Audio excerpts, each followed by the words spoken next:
Hello, YouTube. Sir Dragon X here. Is Mexico's immigration enforcement policy fixing to get stricter? There have been some changes that just may shape the future for immigration enforcement here in Mexico. I'm going to explain in the video coming up next.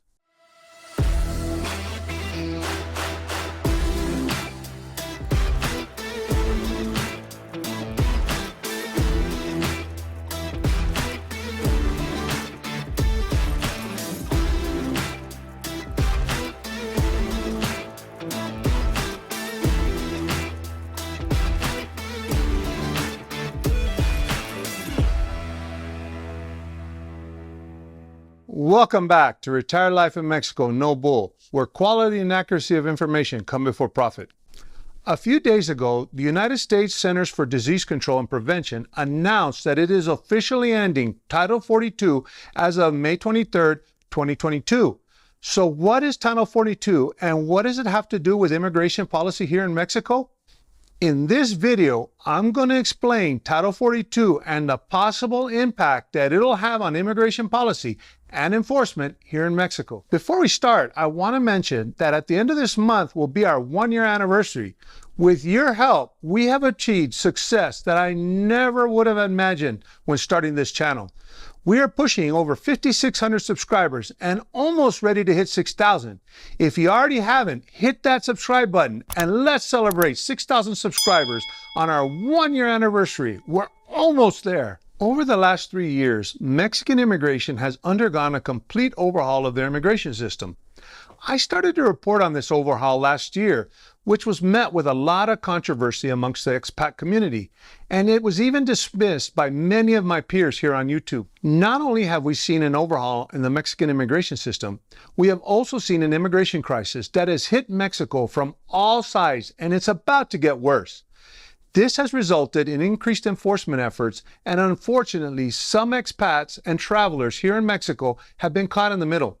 Now, let me get one thing straight here. This video is not a political discussion, nor is it a video to spread propaganda or create fear. As I've always said, here at Retired Life in Mexico, we want to arm you with the proper, accurate information so that you can make a well-informed decision. Although I encourage people to comment on this video, I do politely ask that you keep political comments out of the comment section, since this video is not to push a political agenda. This video is to present facts. I am going to be giving an analysis of possible Mexican immigration consequences based on my 30 years of specialized experience in immigration and customs enforcement in the United States, my experience with working hand in hand with the Mexican immigration and customs, current political events, and Mexican government policies. Also keep in mind, this is a preliminary analysis and only time will tell if we see a change in Mexico's immigration enforcement strategy. What is Title 42 in the United States? First, let's get an understanding of what Title 42 is and how it's being used by the United States government in combating illegal immigration in the United States. We will then go into why this will have a giant impact on immigration enforcement here in Mexico. Title 42 of the United States Code is a law that addresses public health, social welfare, and civil rights. When COVID-19 hit, the United States President at the time signed an executive order under Title 42 allowing expulsions of individuals entering the United States illegally to protect the public health and welfare of the United States. Basically, United States immigration was given the authority to expel an individual or refuse entry to a non-U.S. citizen in the United States, even if the individual was seeking asylum, with little to no recourse. Note, I said expel, not deport. Expulsion and deportation are two separate legal matters in the United States. Although the law is a little bit more complex, but for the sake of this video, I'm going to keep it very simple. An individual that is apprehended entering the United States illegally has several different recourses. An individual can claim asylum, ask for an audience in front of a judge, or ask to be voluntarily returned to their country. Under expulsion, you're returned to your country or denied entry with little to no legal recourse. In simple terms, let's just say that Title 42 was a fast track to returning illegal immigrants to their country or denying entry to non-U.S. citizens.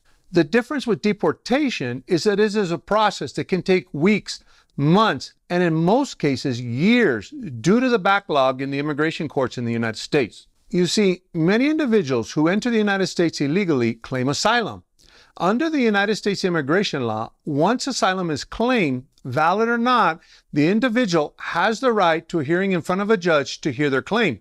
Now, this hearing must be scheduled, and given the backlog of immigration asylum cases, the average time to settle a case is 4 to 5 years. The person claiming asylum is then released and given permission to stay in the United States for those 4 or 5 years and given permission to work.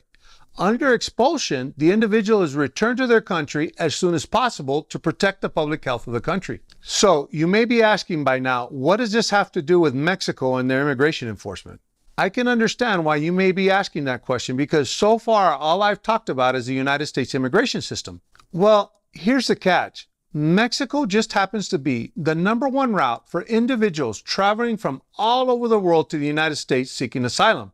The United States and Mexico has seen a surge of people coming in from all over the world, showing up at the United States-Mexico border to seek asylum.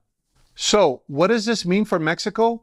Bottom line is that Mexico has already seen a surge of individuals traveling through Mexico from Central America, and it's fixing to get worse. The surge of individuals traveling through Mexico, along with pressure from the United States to stop these individuals, has forced Mexico to increase their enforcement efforts. This has resulted in increased Mexican immigration checkpoints and random immigration checks. Unfortunately, many expats and foreigners that have overstayed their tourist permit or were not carrying their original immigration documents have been detained, and in the case of overstays, they have actually been deported. This is nothing new. Mexican immigration has continued this posture since last year. They have even increased their discretion with issuing tourist permits. The days of the automatic 180-day FMM are gone. It's crucial to understand that with the end of Title 42, there will be another surge of immigrants heading to the United States from all over the world.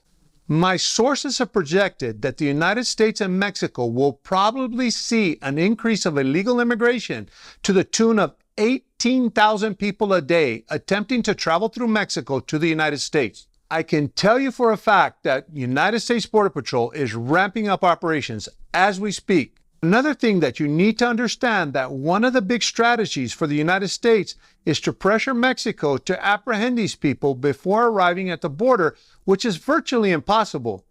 So, what is my prediction? I predict Mexican immigration enforcement will be taken up a notch. I see more checkpoints, more random checks, and less discretion in accepting copies of immigration documents as proof. I also see an even tighter restriction on issuing tourist permits.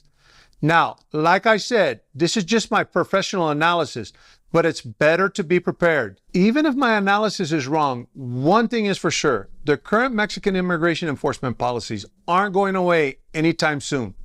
Just to drive my point home on my analysis that Mexican immigration is getting stricter and not easier, the Mexican Senate just passed a proposal to amend Article 35 of the immigration law to include biometric tracking.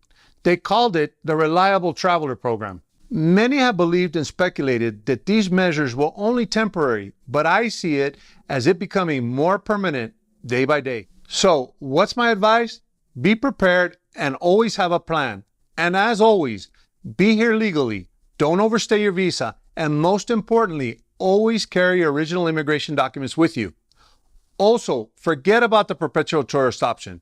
There is no 180-day guarantee anymore. Get your residency. Hope this information was useful. Stay safe, and don't forget to subscribe, and see you soon.